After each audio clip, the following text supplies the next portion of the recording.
கூட அதன் பிரம்மாண்டத்தை காண்கையில் மனித குல செயல்கள் ஒரு பொருட்டே இல்லை என தோன்றும் அளவுக்கு பெரியது. நீங்கள் பார்க்க போவது பேரண்டத்தை பற்றிய மனித ஆய்வுகளின் முடிவுகள்.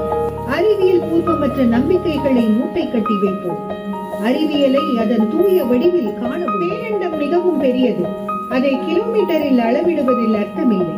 மாறாக ஒளி ஓராண்டில் பயணிக்கும் தூரத்தை பயன்படுத்த வேண்டும். ஒரு ஒளியாண்டு என்பது 10 லட்சம் கோடி கிலோமீட்டர் தொலைவு கொண்டது.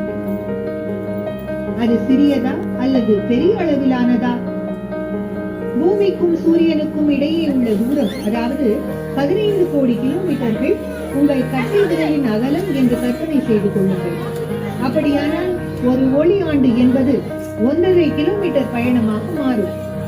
எண்ணற்ற கட்டை விரல்கள் கொண்டு எண்ண வேண்டியதாகிவிடும். சூரியனுக்கு மிக அருகில் உள்ள நெருக்கமான விண்மீன் பிராக்சிமா சென்டாரி 4 ஒளி ஆண்டுகள் தொலைவில் உள்ளது.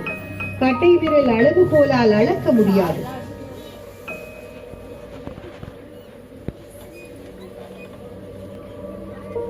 ஆனால் நாம் இன்னும் அதிகமாக பயணிக்க போகிறோம். நாம் தூரத்தை கட்டை விரல்கள் அல்லது ஒளி ஆண்டுகளில் மதிப்பிட்டாலும் பரவாயில்லை. மிகவும் துணிச்சலான ஆய்வாளர்கள் கூட பயணிக்க முற்படாத வகையில் அவர்களை விட நாம் மேலும் விரைவாகவும் உயரமாகவும் பறக்க போகிறோம்.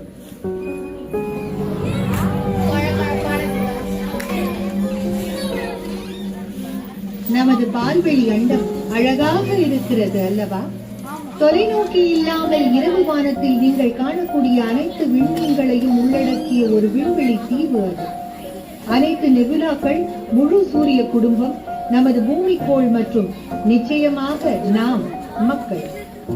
இது போன்ற அண்டங்களுக்கு இடையேயான காட்சியை பெற நாம் பல லட்சம் ஆண்டுகள் பயணிக்க